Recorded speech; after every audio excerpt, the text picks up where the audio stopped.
വന്യജീവി ആക്രമണത്തിൽ പ്രതിഷേധിച്ച് വനം മന്ത്രിയുടെ വീട്ടിലേക്ക് UDF MLA-മാരുടെ പ്രതിഷേധ മാർച്ച് പോലീസ് തടഞ്ഞു. സംസ്ഥാനത്ത് വന്യജീവി ആക്രമണം രൂക്ഷമായതിന്റെ പശ്ചാത്തലത്തിലാണ് മലയോര മേഖലകളിലെ UDF MLA-മാർ പ്രതിഷേധിച്ചത്. വനമന്ത്രി ലാഘവത്തോടെയാണ് കാര്യങ്ങളെ കാണുന്നതെന്ന് പ്രതിപക്ഷ നേതാവ് കുറ്റപ്പെടുത്തി. നിലവിലെ പ്രതിഷേധം ഒരു തുടക്കം മാത്രമെന്നും VD സതീശൻ പറഞ്ഞു. പശുവിനെ കറന്ന് ജീവിക്കുന്നവർക്ക് പാല് കൊടുക്കാൻ കഴിയുന്നില്ല, റബ്ബർ ടാപ്പ് ചെയ്യുന്നവർക്ക് ടാപ്പ് ചെയ്യാൻ പോകാൻ കഴിയുന്നില്ല, ഒരു പുല്ല് വെട്ടാൻ പോലും പുറത്തിറങ്ങാൻ കഴിയാത്ത ഏറ്റവും ഭീതി നിറഞ്ഞ സാഹചര്യമാണ് എല്ലാ കുടുംബങ്ങളിലും അവിടെ നിലനിൽക്കുന്നത്. ബഹുമാന്യനായ വനം മന്ത്രി വയനാടിൻ്റെ ചുമതല കൂടിയുള്ള മന്ത്രിയാണ്. അദ്ദേഹം കാണിച്ച നിഷ്ക്രിയത്വം എന്ന് പറയുന്നത് എന്ത് വാക്കുകൊണ്ട് വേറെ വിശേഷിപ്പിക്കണമെന്ന് എനിക്കറിയില്ല. പൂർണ്ണമായ നിഷ്ക്രിയത്വമാണ്, ലാഘവത്വത്തോടു കൂടിയാണ് ഇതിനെ നേരിടുന്നത്. ഹ്രസ്വകാലത്തേക്കും ദീർഘകാലത്തേക്കുമുള്ള ഒരു പദ്ധതി ഗവൺമെന്റിന്റെ കയ്യിലില്ല. ഈ പ്രാവശ്യത്തെ ബജറ്റിൽ ആകെ നീക്കി വെച്ചിരിക്കുന്നത് 48 കോടി രൂപയാണ്.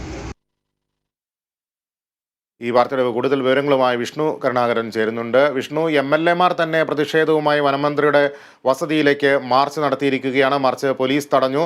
പ്രതിപക്ഷ നേതാവ് എന്തൊക്കെ കാര്യങ്ങളാണ് സൂചിപ്പിക്കുന്നത്? ഈ പ്രക്ഷോഭം കൂടുതൽ ശക്തമാക്കാൻ തന്നെയാണോ UDF തീരുമാനം?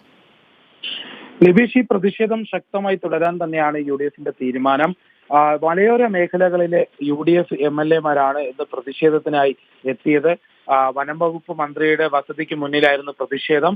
പോലീസ് അവിടെ MLA-മാരെ തടഞ്ഞു.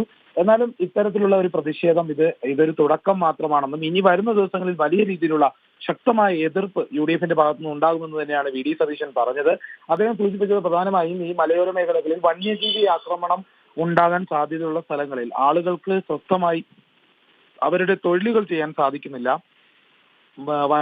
വളർത്തുമൃഗങ്ങളെ വളർത്തുന്നവർക്ക് ബുദ്ധിമുട്ടുണ്ടാകുന്നുണ്ട്.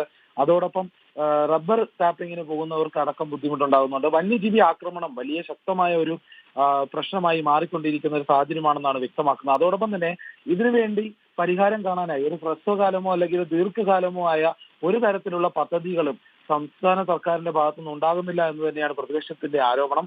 പ്രതിപക്ഷ നേതാവ് സൂചിപ്പിച്ചതുപോലെ തന്നെ ഇതിന് വളരെ കുറച്ച് തുക മാത്രമാണ് ബജറ്റിൽ നൽകിയിട്ടുള്ളത്. അതും ഒരു വലിയ തിരിച്ചടിയാണ്.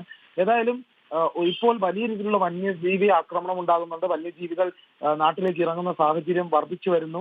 വലിയ രീതിയിലുള്ള പ്രശ്നങ്ങൾ ഉണ്ടാകുന്ന ഈ ഘട്ടത്തിൽ പോലും വളരെ ലാഘവത്തോടെയാണ് കാര്യങ്ങൾ വനം വകുപ്പ് മന്ത്രിയും വയനാടിന്റെ ചുമതലയുള്ള മന്ത്രി ശശീന്ദ്രൻ എടുക്കുന്ന നിലപാട് എന്നടക്കമുള്ള കാര്യങ്ങളാണ് ഇപ്പോൾ പ്രതിപക്ഷത്തിന്റെ ആരോപണം. ഏതായാലും ഇത് അത്തരത്തിലുള്ള ഒരു കടുത്ത പ്രതിഷേധത്തിലേക്ക് കാര്യങ്ങൾ ഇനിയും മുന്നോട്ട് പോകുമെന്ന് തന്നെയാണ് വ്യക്തമാക്കിയിരിക്കുന്നത്.